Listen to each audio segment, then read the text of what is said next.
Thank you for joining me on the Fire Rescue Wellness Podcast. I'm your host, AZ. I find the research and resources and then provide the fire service with the so what, now what, to ensure the health and well-being of every member of our profession. Together, let's thrive. Hey listeners, it's AZ, and this is episode 140 of the Fire Rescue Wellness Podcast. Quick announcement before we get started. Make sure you get registered for the Women's Tactical Human Performance Summit. It's going to be held May 9th in Oklahoma City. Today I had the honor of speaking with Chief Richard Kelley of the Oklahoma City Fire Department. He's been on the department since 1991, and he's been the chief since September of 2017. We had a great conversation. Chief Kelley has great philosophies that I think you'll find very useful. And I would like to invite you to give us a rating and a review and share the podcast. Have a great day. Hey listeners, it's AZ with the Fire Rescue Wellness Podcast, and I'm with Chief Kelley of the Oklahoma City Fire Department. Chief Kelley, how are you today? I'm awesome. Friday afternoon, ready to jump in. Friday afternoon, right before the Christmas holiday? Yes, yeah. That means I have things left still on my list. Oh, no. Wait, are you checking the naughty and nice list? No, I'm talking about the things to get done for my loved ones. Oh, okay. I'm a procrastinator. No. In that area. A firefighter that's a procrastinator? Oh, I know. Surprising. I learned something, though. It's called Parkinson's Law. Okay. And it says that tasks expand to fill the amount of time you allot for them. So if you allot 6 months to write a paper, right, it's going to take you 6 months. Right. If you allot 2 hours, it's going to take you 2 hours. It's going to take you 2 hours. See, I went to more, but I could figure that out. Well, I think that you're going to get everything done. Well, before we get too far into it, I want the listeners to know who you are. So I'm going to ask you 3 questions. Sure. The first one is, who is Richard Kelley? Oh, wow. That's a big question. Use all the words. Yes. So obviously, when I identify, I like to say I'm a dad, I'm a father, I'm a husband, have an amazing family, amazing wife, so very supportive. So I would like to be known first, obviously, for that. I look at it really in this order: faith, family, and friends. When you look at, some people say faith, family, and fire service. Friends, when I look at that, are my firefighter friends. I mean, that's my family as well, but very passionate person that can be hard-headed at times, but that drive maybe helped me accomplish what I did in life, But excited to try new things. I'm not scared to jump off the ledge. I've done skydiving and done some rappelling. I was a rappelling instructor, so I'm a little bit of everything. But, when I look at it first and foremost, you always see epitaphs, and that you look at is the day you were born, the day you died, and really it's the dash in between that carries you. And hopefully in that, obviously I'm fortunate to be a fire chief and to lead an amazing department full of amazing people.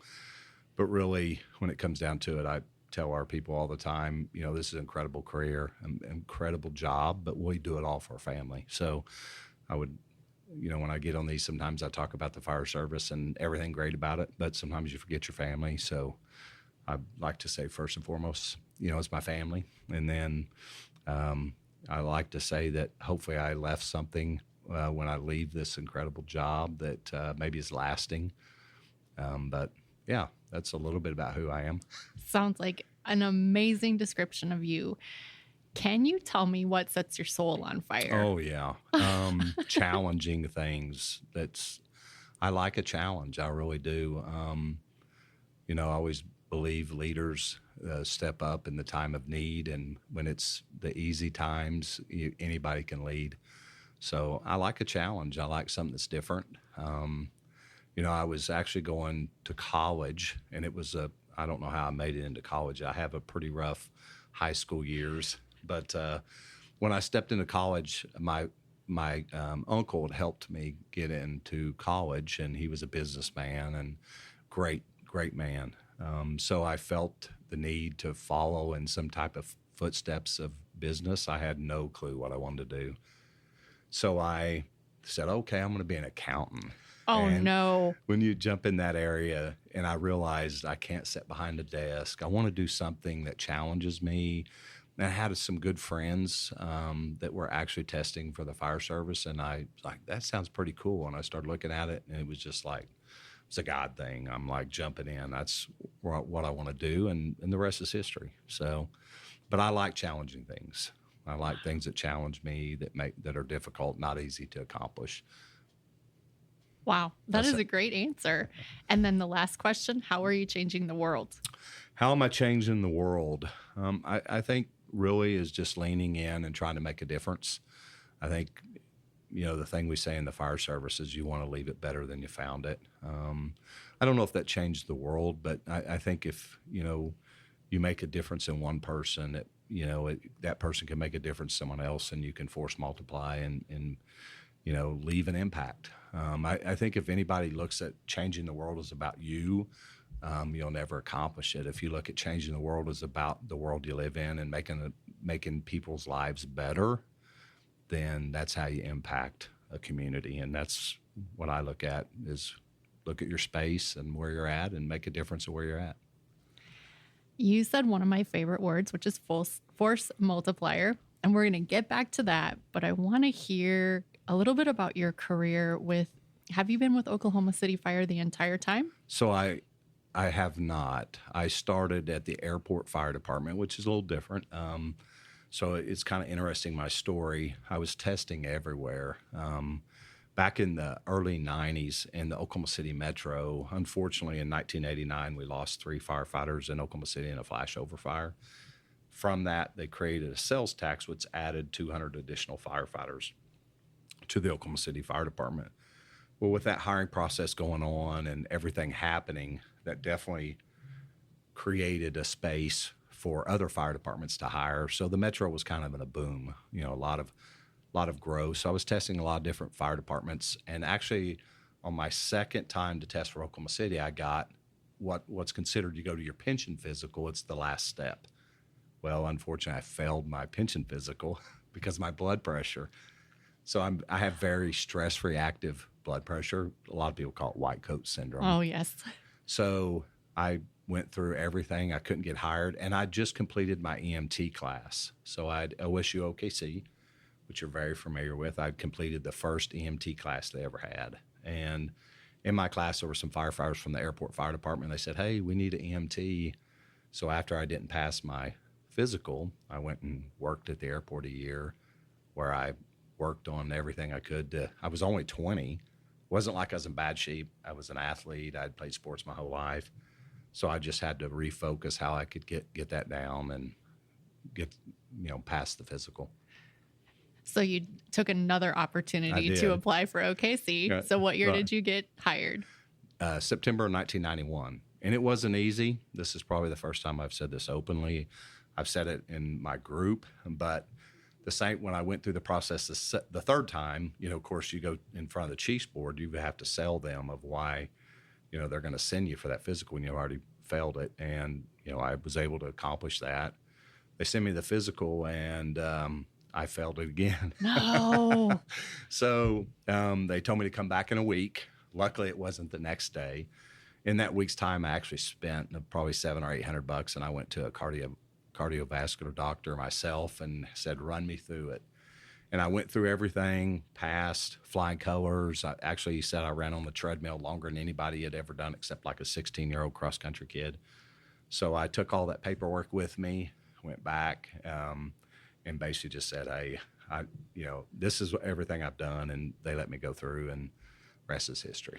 So it truly was that white coat syndrome. Oh my gosh, that's so frustrating. But what's interesting, it still sneaks up on me today. So, but very stress reactive. Gosh darn it. So you started at the fire department in Oklahoma City in 1991? Yes, ma'am. So September of 1991. Mm-hmm. So you were here during the Oklahoma City bombing. I was. Can you give us some thoughts on that? It's interesting. So I was on the blue shift at that time, assigned to Station 18, which is the northeast side of the city. I was actually working for IMSA, the EMS provider, here on my days off because I was trying to get my paramedic. Back then, we didn't run any ALS engine companies like we do today. So I was working my days off, and I was at home when it happened. I lived about 45 minutes southwest of the city. And at the time is April, beautiful day. I thought it was thunder. We get a lot of rain and thunder in Oklahoma. Yes, we do. Yes. So I opened the door and it was completely clear. I thought, wow, that was interesting. And Kelly and Regis was on TV. I always remember that. And the TV popped up. I don't know how much longer it was. And it was a helicopter and said, well, there was some type of explosion downtown Oklahoma City. And they pan around and said, we think it's a gas explosion. They pan around the front of the building and it was obvious this was not a gas explosion. So jumped in the shower, probably 2.2 second shower, threw my clothes on, jumped in the truck, and drove to IMSA because at the time I'd always been taught Oklahoma City Fire doesn't do callback. We'd never done really any callback before that. So caught the last ambulance out of their post 41 and got dropped off in the corner, northwest 5th, 6th, and Robinson, that area. 5th, I believe it was, or Harvey, about 9:40. So I worked there for pretty much a full day, and then I ended up working there 11 days of the 16 in the rescue and recovery. Wow. Actually, I was my deputy chief and I, who's Chief Mike Walker, who's still the deputy of operations here, we were actually on the team of 12. There was 12 of us that finished the last 3 days and all the recovery. So we were there the night, May 5th, when Chief Mars came in and said, all right, we're done. And we couldn't do any more because they were worried about the building collapsing if we took some of the column. There was one last column, one area we were working on. They were worried if we took all the concrete off that, it might collapse. So, wow. I want to maybe tie back to that in a moment, but I want to hear about the progression of your career. Sure. Testing and how all that went. Sure. I've been fortunate to work in a lot of different areas, and that's what drew me to Oklahoma City. And I know every department has great things about it, but for me in Oklahoma City, what I was really passionate about wanting to come to a larger department, I wanted opportunity. I wanted to see it all. I wanted to, the experience. And I got to do that here. I spent a lot of time. That drove me in an area of direction of leadership, just because of the fact of I was able to witness the community come together, a lot of, urban search and rescue teams from all over the nation, everybody working together. And I just seen how cool it was that we're able to do that no matter where we are. You had teams from the West Coast, East Coast. We just worked. We did our job, learned a lot from them, but we're able to just accomplish that. So from that, I realized I was working on my paramedic. I'd actually finished my intermediate, and I really enjoyed the rescue side of it. I'd done a lot of rescue. I rode what was called a squad company at the time. We only had 6 of them in the city, so we made every car wreck, 1 in 6 opportunity for a car wreck, structure fire, technical rescue type incident. So I was able to do a lot of training before that, but after that I knew I need to really expand on structural collapse and all that. So I went to California and did some training. From that, we put a heavy rescue in service, and I was able to be a part of our special operations work section to do some work in that area. That was after I made driver. In ours, we have a pretty long list of promotions and what they're called, but to keep it simple, when I made driver, I went down special operations for a year, and that was to help the rescue program. We were teaching rescue systems, which is a big program out of California. So I taught that, went back out to the field. I drove a chief for a year. On our job, a driver position, one of the driver positions is a chief driver. So I did that for a year. And then I was fortunate they had an opening on the heavy rescue. I went over and drove the heavy rescue for 2 years. I promoted off the heavy rescue to captain, and I just moved from the blue shift to the red shift. So I was an A shift company officer on the heavy rescue. Spent 5 years there. At that time, special operations position came open, and it was after 9/11, and we had a lot of funds for urban search and rescue program to try to build the team.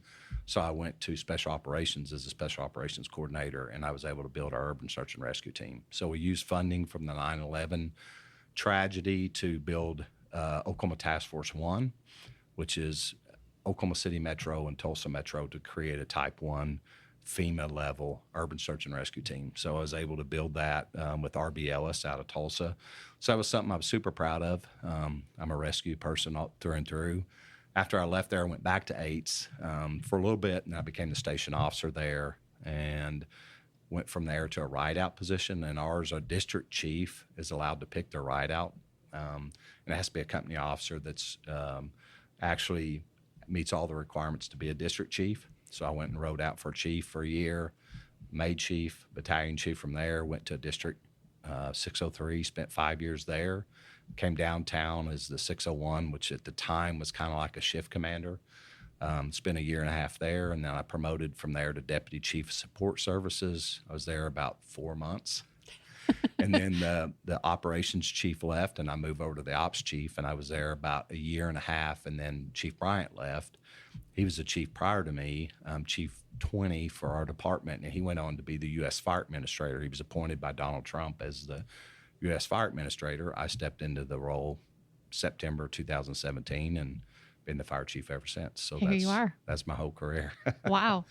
Well, I've had the opportunity to meet some incredible people from your department, and they all have great things to say about not only the department, but about you as a fire chief. But I want to revisit the Oklahoma City bombing in terms of how has that directed the, I guess, the focus of what you want to provide for your men and women on the department in terms of mental health, physical health, or anything related? Sure.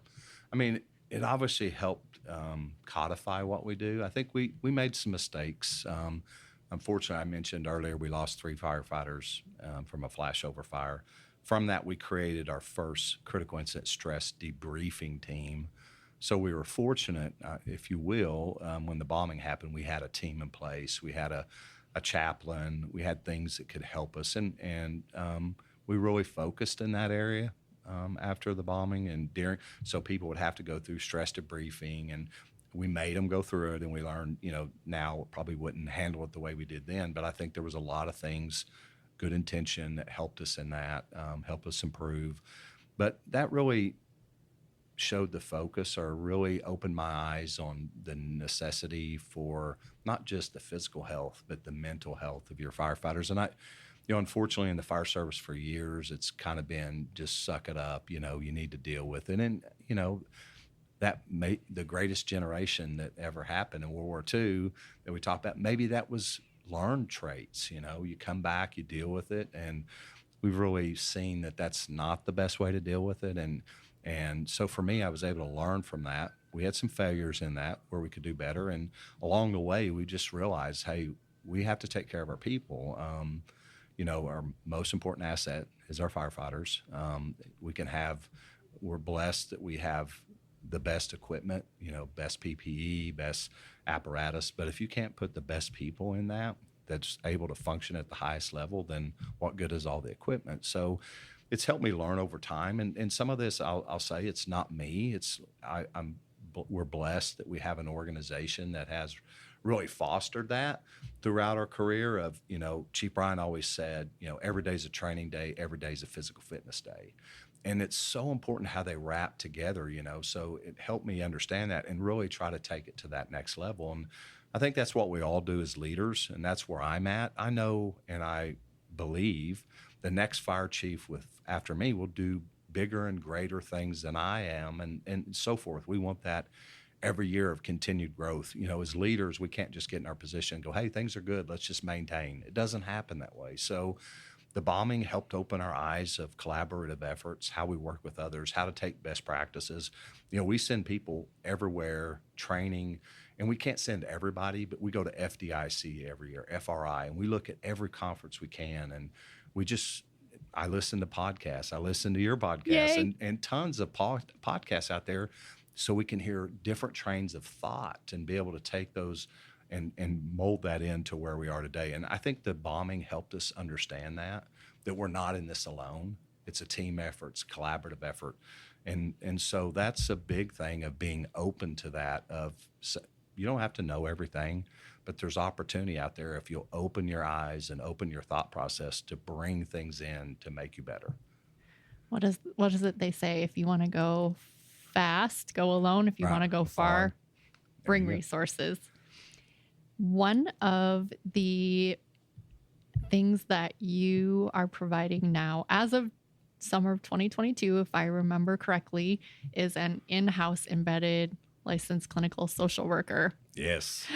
Sparks. Yeah. Yeah. Can you tell me, because Sarah and I have had conversation about kind of how that came to be, where the city council had the police and the fire side kind of hiring people around the same time. But what was the backstory leading up to all of that in terms of it is time to have our own embedded professional? I think we just looked at bandwidth, of we've got to do something more. And I love it. It was a police fire effort at the time. And, I love that we have a great relationship here in our city and we can use each other to help grow. But yeah, I think we just looked at it as time. We need to do more. And I think that's a foundation. I think we both believe that's a foundation. We want to do more. We've got some things in the works I really can't talk about now. I mean, but yeah, it was just something we looked at, and we both sides, police, when I talked about our pattern of growth, and I believe the law enforcement side here has kind of looked at the same thing. They, Chief Gorley, who's was their previous police chief before Chief Ron Basie, was really aggressive in their wellness program. They brought in someone that looked at their organization and gave them ideas of how they can improve. They created a wellness unit that is somewhat similar to our peer support. They have peer support program, but theirs is a more focused 3 or 4 officers. And we both identified that need of having someone that's here every day. And we're very fortunate. We have a robust EAP program. We're also very fortunate. Our local here, Local 157, is very aggressive. They've created an Oklahoma City Foundation to support mental health and all other areas of our firefighters. And we got to look at this collective approach. We recognize not one person. Sarah is phenomenal. Sarah, as you said, sparks. She's always got something. But I think she would always also recognize it takes more, and she's working hard to accomplish that. But I say in all that, we're looking at that as a connection piece. You need someone, it's just like we do now. We got to stop if we go to a fire, we want to stop the growth. Sarah is in that realm where she can stop the growth or build resiliency. Before that, the greatest thing we do is prevention. So she can really help us in that area as a subject matter expert that has expertise in that area, so we don't get to that full-blown dumpster fire or that full-blown structure fire. But if we do, we want to control it right there and then get people to appropriate resources that can take care of long-term care. And that's where we're kind of at now. I don't want to, she has different ways that's my simple way of firefighting, bringing it down to a firefighter level. That's what we're trying to accomplish, but it makes sense. And I love, as a fire department, what we can look at is say, if our greatest asset are our employees, our firefighters, and what they do every day, how do we foster that? How do we take care of them? There are certain things that we got to do is, are they physically able to do the job? And that is a behavioral health side. And we were really good on the physical side, but we're still trying to improve that. And then are they trained to a level? And those two go hand in hand, because you could train all day and not be physically fit to accomplish it, or vice versa. So it really goes all in that holistic area. And then I think the biggest thing is understanding, how do we build that resiliency for long term? Because for years we just had to be tough, and you had to figure out what that is. And I think we all know we've done damage probably in some of those areas. Now we can look at a positive way to build resiliency in that. And I'm learning along the way. But you bring someone on, that's their job. I mean, these are professionals trained at that level, capable of doing that, and not leaving that to firefighters that want to help and maybe have a little bit of training. These are people that's their areas of expertise, and we hit a home run with Sarah. So I think you did too. And you hit the nail on the head. We as firefighters oftentimes want to help. Oh, sure. But we might not necessarily have the skill set to help. We're going to try. That's the thing as firefighters. We're going to give it a good We're going to try. We're going to try. So in addition to Sarah, you have Damon Glass. Yes. And he is also fantastic, but rock star. Don't say that about him. He'll get a big head. That's all right. I already said he had good hair. So, but I always say I'm a strength and conditioning coach. Right. but I always say if you can only hire one person, your best first hire is an athletic trainer, and you did it. How did you come to that conclusion? How did you decide that you were going to do an athletic trainer? A lot of questioning, a lot of, and we've looked everywhere. R&D, you heard that R&D everything, that's really rip off and duplicate. So that's not what I thought you were going to say. So from that perspective, we looked at a lot. South Metro is a great organization to look at. We went to San Antonio Fire, looked at what they had, and we just looked all around. And we went to San Antonio. They have a system. They have a couple athletic trainers, and they do it as they have a contract with a company. And and they had some good reasonings why they felt that was the best way to go. But I really like it when you have someone, and there is challenges, if Damon gets hurt or he's off or you don't have someone filling that role, whereas a contract, sometimes you can have that. I looked at more, I wanted to build a relationship, and I think that was important. But when we looked at all that collectively, we saw the same thing. We were fortunate here. We had a great program going with the Boathouse District where they had brought in Exos. So we had an Exos program where police and fire could go work out. They brought a trainer in. He was phenomenal.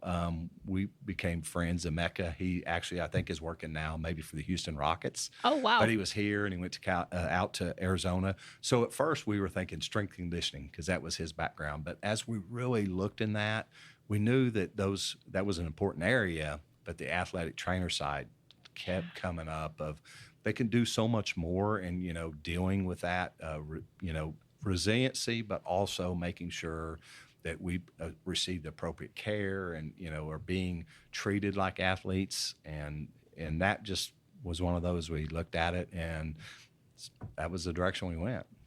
And you know what, you hit a home run with that one. I have also heard that you have a gear switch out program. We do. On scene. Can you tell me about that? So we've been looking at this for several years. I mean, we talk about the challenges of our firefighters, the exposure rates, what they're exposed to, all the different challenges. Well, when we start looking at it, we have a pretty good funding source here. Some departments obviously could be better than ours, but and we was going through it, and the easiest way you could just say is what some organizations have done: just buy 2 sets of gear. And when you really look at that, there's a lot of challenges in it. And then we started looking at it. Okay, if you buy 2 sets of gear, how do we clean it? How do you take care of it? What does that look like? Because if you have 2 sets of gear and you don't have a program, you have 2 sets of dirty gear, and now you're not doing anything good but spending more money. So we started challenging it. Okay, how do we do this in the appropriate way? How do we do this where the best utilization of our tax dollars, our residents' tax dollars that they're forwarding to us? What do we do? So we actually, again, went out and looked at other organizations, not afraid to do that. Fort Worth, Texas, give a shout out to Fort Worth, San Antonio, again, a lot of different organizations we looked at. We're actually fortunate also we had an ISP here in the city that was ran by a private company. And so we were looking at all different ways of doing this. Well, quite frankly, how we got into the cleaning business was, unfortunately, right after I became the fire chief, we had to do a budget reduction, and we were looking at ways. So you always think outside the box. And we actually were able to show a budget reduction by bringing in-house the cleaning program because we were spending more dollars outsourcing it. So we brought it in, and I was able to actually show a budget reduction and hire 3 employees to accomplish that. And unfortunately, the company that was here said we can't support it because we were the largest fire department they were using. So they said, we're going to shut ours down if you open up. We had a great relationship and talk. So they decided to do that, and we hired 2 of the 3 employees they had. So it worked out very well. But in that, we really challenged ourselves. Is it 2 sets of gear or what? When we looked at it long term, and thought it made more sense, and looking at other departments, it made more sense to get some extra gear, and we're looking at a percentage, probably about a 33%, 30% of extra gear that you could have to trade out. So that's what we did. We're able to create that. We have a vehicle, and then we had one of our extra rigs that we basically, it was what we call a brush pumper in our city, which is a Type 6 engine. We were able to reappropriate the staff from one of those to our utility vehicle that carries all the gear and decon equipment, and we're able to make that transition. Gear, exposure and what our firefighters are exposed to every day is a big deal. So we recognized that's one area we wanted to tackle the challenge that way. So when our firefighters are on scene, the incident commander can make a determination on the gear. If it's dirty, then we trade it out. We're able to clean it and return it to them. And we can do advanced inspections, repair, and all of that within that time frame and get it back to them within about 24 hours. So 48 hours, really. I said 24, 48 hours. Wow. That's incredible. So, and there's some other organizations doing that. But really, I'm really proud of what we're able to accomplish because it's efforts of our firefighters in the field, because actually firefighters driving the apparatus, doing the gear trading out, dropping it off at our gear cleaning facility, and then our gear cleaning facility personnel getting it clean, inspected, all that back to station. So, and that's important. And I kind of want to step into, if you don't mind, I'm kind of taking this a little bit further. Yeah, let's do it. Yeah. But we've talked about exposures, which 100% what we need to deal with. But, we've done in that learning this process, we're able to really look in a lot more detail of some challenges our firefighters have. We always relate exposure rates to cancer, which is a big deal. But we really started looking at, we're seeing a lot of the studies now are starting to wrap back around and look in sleep deprivation. Yep. So it allowed us to step into that space and say, okay, if we just do this, are we really doing a full circle approach to our firefighters? So now we're really diving into the sleep deprivation, trying to address that. We've been working on that for several years, but some of that is our 2 company houses. We still have some bedrooms that are what we call Gen Pop, where everybody's in the same area. We're working. We've got some budget appropriation to do those divided, where we're actually at least doing it by apparatus. So if you're on the ladder and you're on the engine, they don't wake each other up whenever they get a call. So I think we have to take that approach. But then the next part of that is doing some sleep studies. We got approved to be involved with the sleep study that just got approved. So hopefully we'll get some numbers from that, but also doing some internal sleep study. We're going to be doing some of that, of really looking at our firefighters. And I don't know if we'll do, the Whoop or different things that's out there, Halo, or might be able to do some testing, because I think we really need to do that to look at our firefighters. And part of that is you can get some anecdotal numbers, but the reality is, how do we allow our firefighters to track individually? And we got to create a space where it's not just the fire station, is how are they doing at home? Because we only do work 10 days a month. And if you just look at the 10 days a month, I can tell you it's easy to tell most of their sleep's going to be broken sleep. Mm-hmm. But how are they doing the 20 days a month to recoup to that is something that, I don't want to step in their personal space, obviously allow them to be who they are. But we want to, try to educate and look at opportunities so they can have some ways of evaluating their sleep. So I think that's important that we really take that a step further. And is that sleep research that you're doing, is that with Dr. Joel Billings by any chance? I think Joe may be involved, but it's Dr. Sarah Janke who's doing the sleep study, and we'll see what happens in that whole deal. So, yeah, we're really wanting to be involved as much as we can. And that may be some of those they're looking at as shift work. What does it look like? Is we do a 7 a.m. shift change? Yep. Is there alternatives to that? I know there's been some big research on the 4896 versus we work a modified Kelley or versus 2448.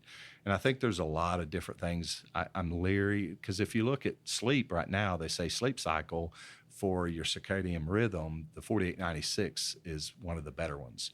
But I push back, and that's the 96 days off in a row. The 48 that they're working, an extremely busy department, is very detrimental to their health and my concern about their safety. So on a busy department, some departments it works very well. Yes. And I think that's where in the fire service we're very bad about, we do this here, so everyone else should do that. Well, we're all different organizations, and some, like a 4896 is probably great for some organizations. It would not be great for our department. Yeah, so I can't you have imagine. to look at those. So we're learning, trying. I do love that you here at Oklahoma City seem to be very open to research and learning, and it's huge.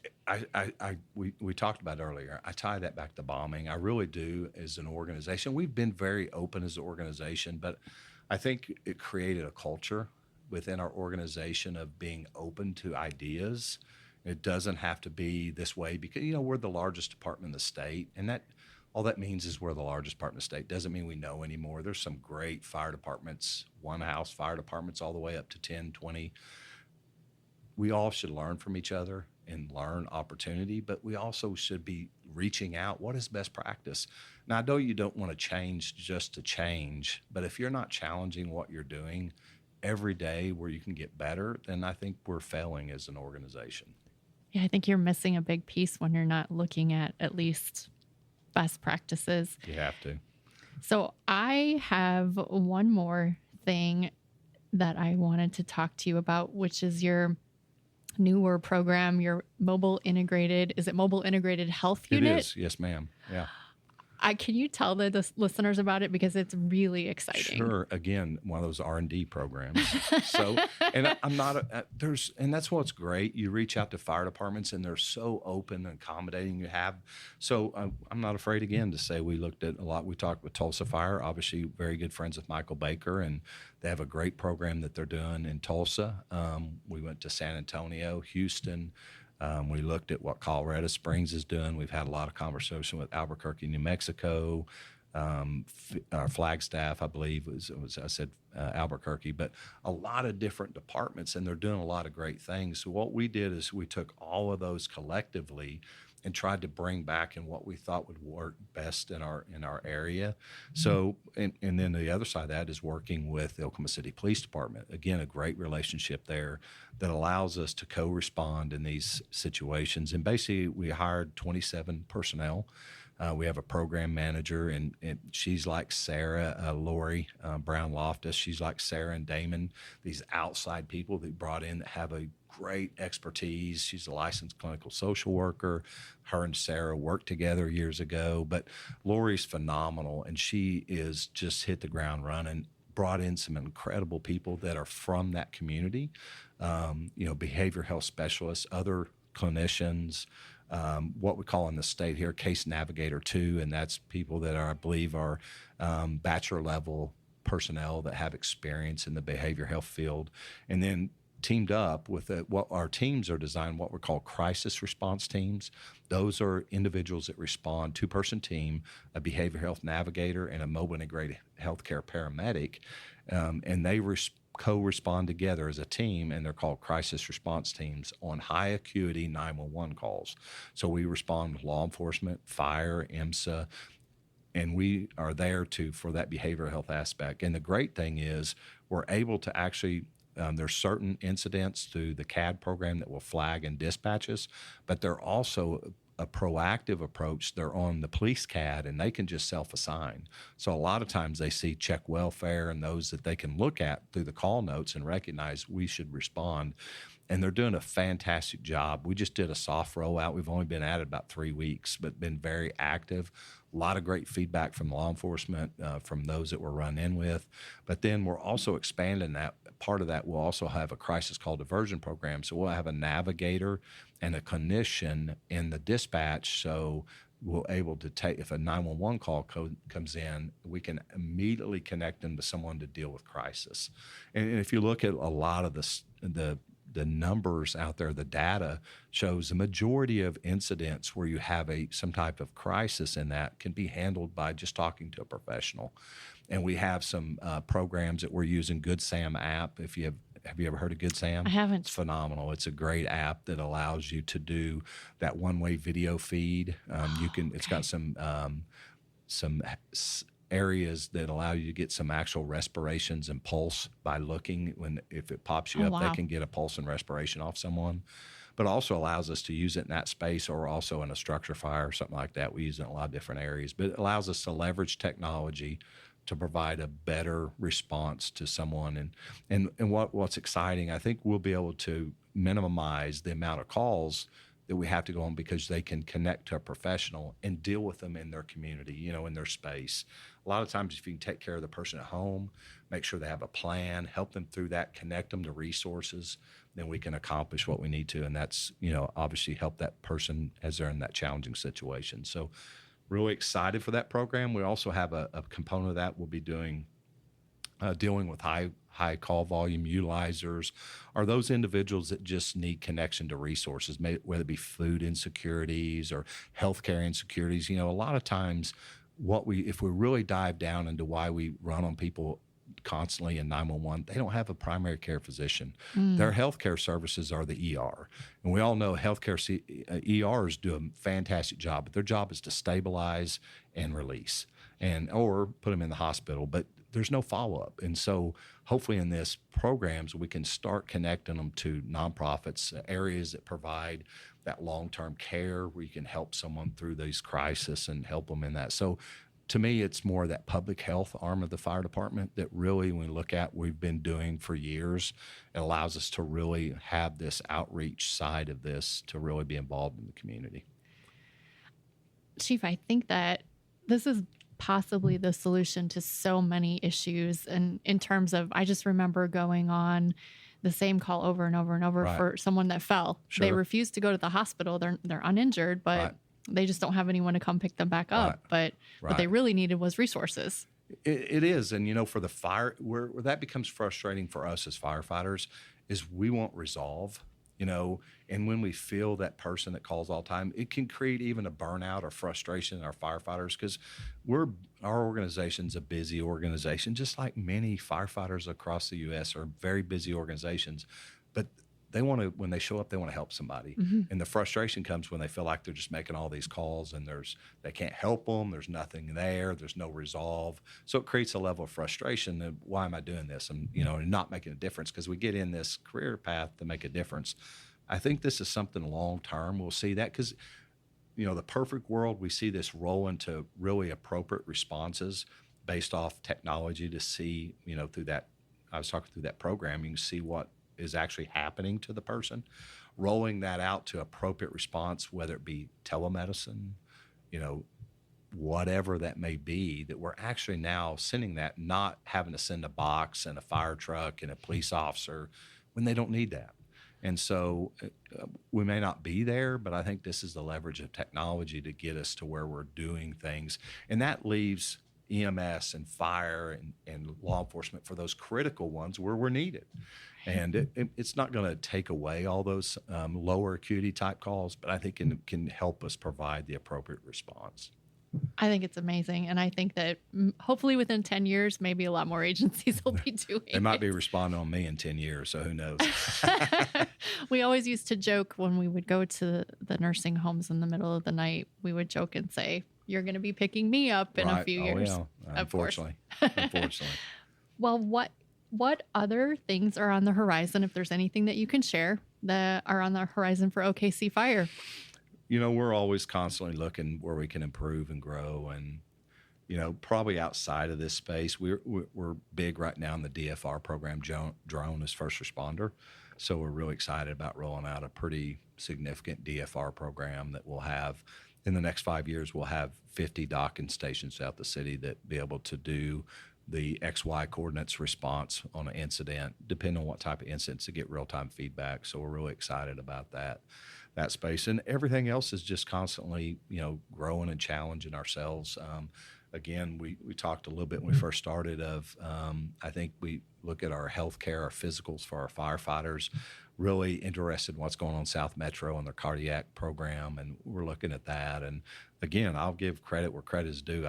We're not looking for a feather in our hat. We're looking for taking care of our firefighters. And I think I love it that we have people out there that are willing to step into that space and take a risk and find new ways of taking care of our firefighters. So we're really looking at that. But, we just want to continue to serve our community.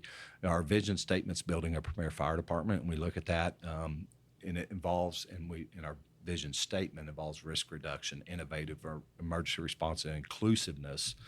And we say that exceeds the expectation of our community. So we're always going to challenge ourselves. I think the first part of that's building a premier fire department. It's constant, never stops. So we're always going to be looking at that. And premier means you're one that you look at to be the best. And I think we all want to do that. Every organization wants to do that. But the last part of that's exceeding the expectations of our community. And that means we have to be forward-facing, looking for opportunities. And I know I've heard it, and I'm a realist. Some people say, well, fire departments are stepping into too many spaces. They need to focus on where they're at and focus. But I challenge that. I think to be an asset in the community, we've always been willing to step in those spaces. I don't want to overtax, the organization where we're doing things that's not within our space.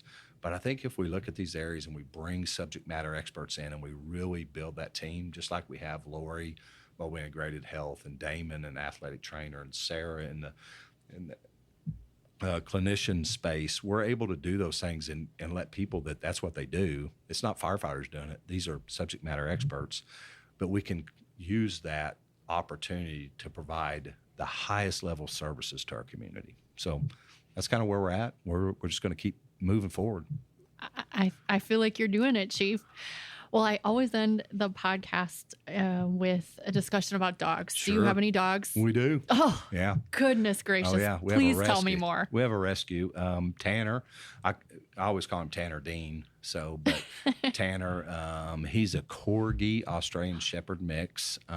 Goodness. Smartest dog on the earth. I say that, we're always partial to our kids, but, yeah, I'm in a dog family. All my kids have dogs. So, but yeah, Tanner's great. I hate to say this, we had a Jack Russell Terrier. Unfortunately, he was older and into life. Jack, his name was Jack. So, of course. And then afterwards, my wife's like, we're not going to have a dog. We're going to have a dog. About 3 months, she's like, we gotta get a dog. I'm like, okay, here we go. So we went to a rescue program, and when we first found him, he has one of his eyes, probably from his Australian, it's got a little blue in it. Aww. So it makes him look cross-eyed. So she always gives me a hard time because she said the first time you see him, you say he was a little derpy.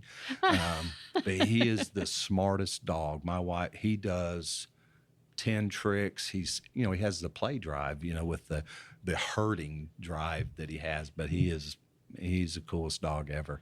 Super smart.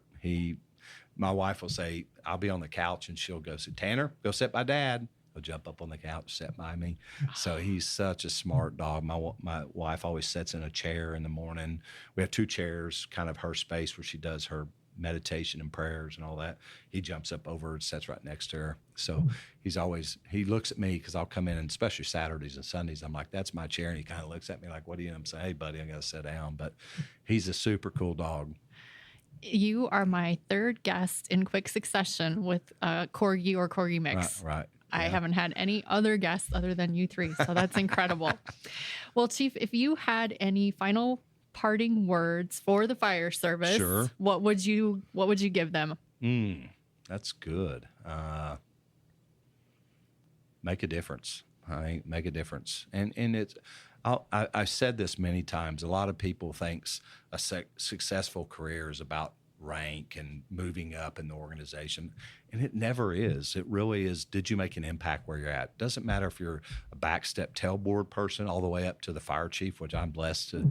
I just say make a difference, and you have an impact right where you're at. Everyone has influence. Chief Bryant used to always say, I still use it when I meet with the recruits, never, ever underestimate your level of influence. Even as a recruit, when you walk in with a great attitude and passionate, when you're excited to be there, sometimes it helps those firefighters that are just crusty and been there a little bit to go, oh yeah, it is a really good job. Because we get beat down. We get those days it's not near as fun. So I always say make a difference, show up, and life happens. Sometimes people are going through tough things in their life, and that's, to me, what our community is about, taking care of each other in that way, but really make a difference.